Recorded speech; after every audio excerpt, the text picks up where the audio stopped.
E agora vamos falar um pouco de saúde. A gente tem acompanhado o avanço dos casos de varíola dos macacos, não só aqui no Distrito Federal, mas em todo o Brasil, em todo o mundo.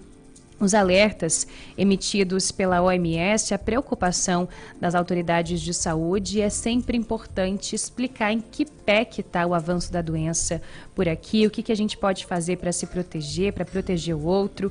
E para isso, a gente conversa agora ao vivo com a Lívia Gomes. Ela é médica infectologista, referência técnica distrital em infectologia da Secretaria de Saúde do Distrito Federal. Vai ajudar a gente a esclarecer alguns pontos. Lívia, bom dia, bem-vinda. Bom dia. Bom, quero começar te perguntando, né? Hoje o DF tem 93 casos confirmados da doença e 73 suspeitos.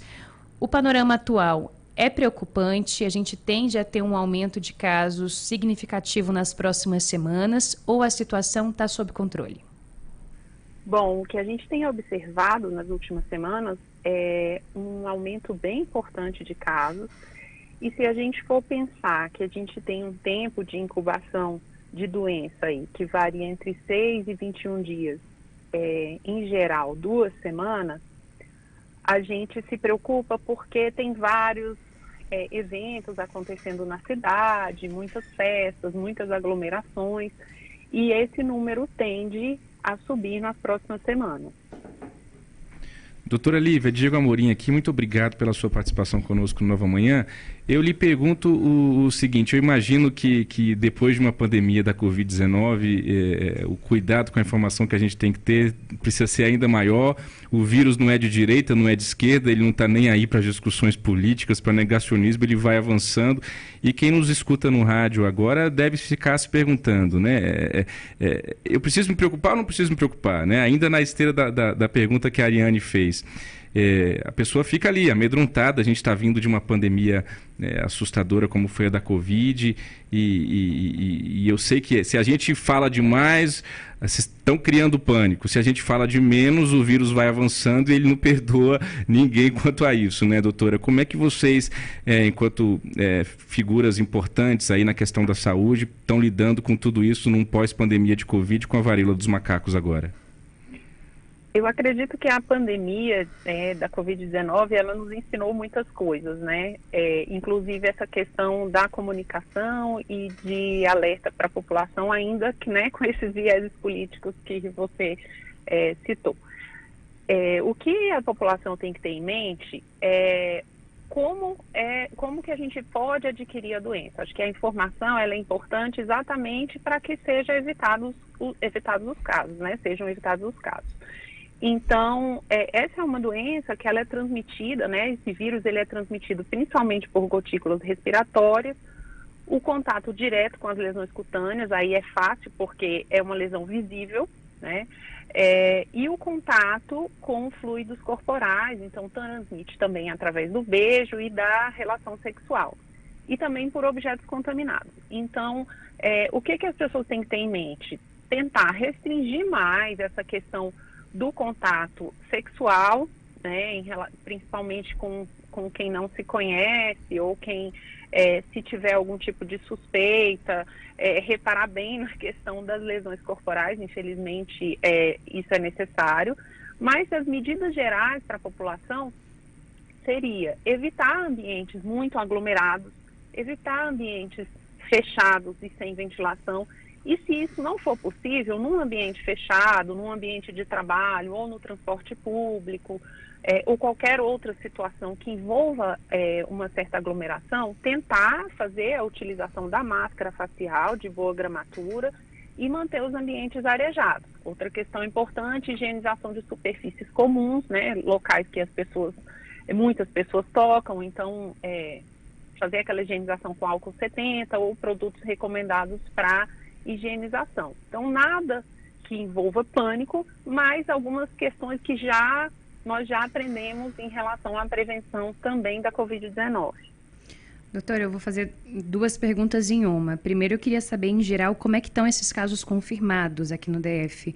Porque no começo se falava em uma baixa letalidade da monkeypox, em uma doença que, apesar de complicada, chata, né, com um período grande de isolamento, não teria maiores desdobramentos em geral. Então, eu queria saber como é que estão esses casos confirmados, se são pacientes que evoluem bem ou que conseguem administrar tudo em casa e com o isolamento e o tratamento sintomático ficar ok. E a outra pergunta é com relação às lesões, porque inicialmente se falava que a pessoa teria dores no corpo, dores na cabeça, na garganta, uma febrezinha, e quando a febre começasse a baixar, apareceriam as lesões cutâneas. Mas tem pessoas que relatam que não têm esses sintomas, só as lesões cutâneas, ou não tem as lesões cutâneas e tem só esses sintomas. Como é que a pessoa sabe se ela pode ser um caso suspeito de fato ou não?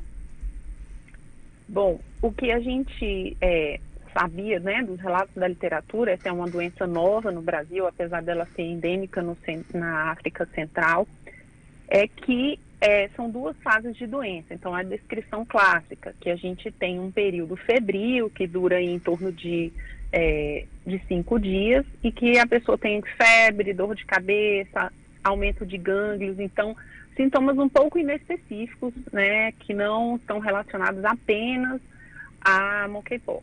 E que essa segunda fase, que é das lesões cutâneas, ela aparece em torno de 3 dias depois do aparecimento da febre, com lesões cutâneas que aparecem geralmente, que a gente fala de distribuição crânio-caudal, então principalmente na face, cabeça, e indo para tronco e membros.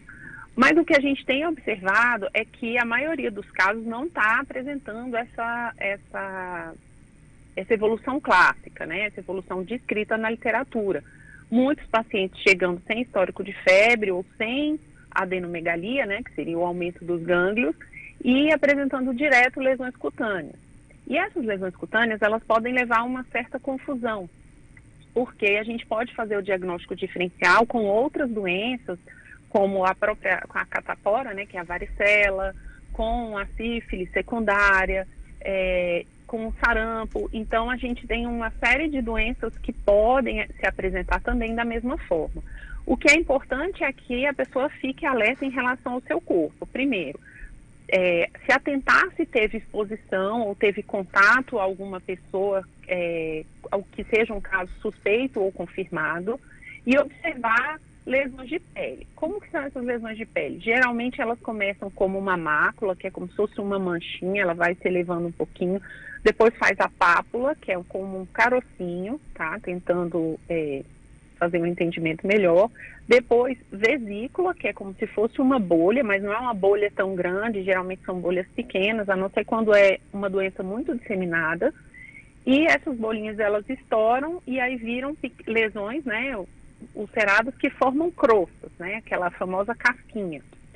Então, o período de contágio da doença, ele varia até a queda dessas crostas, né, o desaparecimento. Então, como você perguntou no início, essa é uma doença que tem alta letalidade? Não. A maior parte das pessoas tem uma evolução benigna.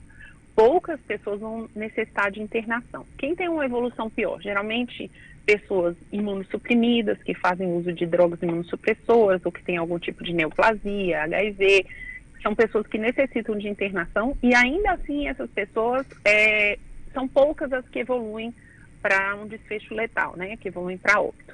Mas é uma doença que ela traz um prejuízo social e econômico, né, e outros impactos muito grandes, porque a pessoa ela tem que ficar afastada do convívio social, do trabalho, ela tem que ficar isolada pelo período enquanto ela tiver lesões de pele. Então, isso pode durar, quando são poucas lesões, às vezes de 10 a 14 dias, mas em geral, quando são muitas lesões, pode durar em torno de 3 a 4 semanas. Então, isso gera prejuízo. Afastamento do trabalho, de escola, né, faculdade, cursos, fora essa questão do estigma social, porque gera um certo desconforto nas pessoas, saber que tem uma lesão. As pessoas, elas acabam sendo ficam mais preocupadas com o visual, com aquilo que elas podem ver, do que doenças que elas não conseguem ver lesões ou sintomas. Doutora Lívia, uma última pergunta aqui de minha parte. É inevitável a comparação ainda com a pandemia da Covid. No caso da Covid, naquele início, sobretudo, não se sabia o que fazer. Os pacientes chegavam à rede pública ou privada e eram ali tratados aqueles sintomas e vamos em frente para ver o que vai acontecer. No caso da varíola dos macacos, existe um protocolo único na rede pública e também na rede privada? Que tipo de tratamento é feito com esses pacientes, por favor, doutora? Existe um plano de contingência que orienta como que é a condução do caso, então, descrevendo o quadro clínico, a necessidade já de uma coleta, né, dos exames específicos confirmatórios e, inclusive, de exames que façam o diagnóstico diferencial com outras doenças, para que se tenha o diagnóstico preciso, a orientação de isolamento e, principalmente, a orientação contra sintomáticos. Então, cuidado com as lesões, verificar se as lesões elas já estão com algum tipo de infecção secundária bacteriana que necessite de algum antibiótico, principalmente manejo de dor, porque os pacientes se queixam que essas lesões elas são muito dolorosas, principalmente quando elas acometem o trato genital, então quando causam uretrite ou proctite, que seria, né, a lesões na região ali anal ou no final do intestino, no reto, e aí são lesões muito dolorosas e tem essa questão do manejo de dor. Os pacientes que necessitam de internação, muitas vezes hidratação e uma analgesia mais vigorosa. A gente ainda não tem no Brasil nenhum antiviral específico, mas já existe um antiviral utilizado para varíola, que tem sido já utilizado já foi aprovado pela agência europeia para uso emergencial e nos Estados Unidos o FDA liberou o uso com algumas restrições, desde que seja preenchido o protocolo, porque é uma droga que ela não foi experimentada para uso específico para a varíola dos macacos, para a monkeypox, mas sim para a varíola ou para o tratamento do vírus vaccinia, que é o vírus da vacina contra a varíola. Então, a gente não tem esse tratamento específico, mas existe o tratamento que vai causar alívio da dor, manejo em relação à melhora das lesões cutâneas, hidratação se necessário, antibiótico terapia e outros. Cada caso tem que ser avaliado de uma forma diferenciada, né? Porque as apresentações clínicas também são muito variadas. Pessoas com muitas lesões e pessoas com lesões com menos lesões, com um quadro clínico mais brando. Tá certo, doutora. Muito obrigada pelas suas informações. A gente sabe que a informação correta é a melhor arma que a gente tem em todos os momentos, então a gente agradece a sua participação. Essa foi a Lívia Gomes, médica infectologista da Secretaria de Saúde do DF. Um bom dia para a senhora. Obrigada a vocês, bom dia. Bom dia, doutora.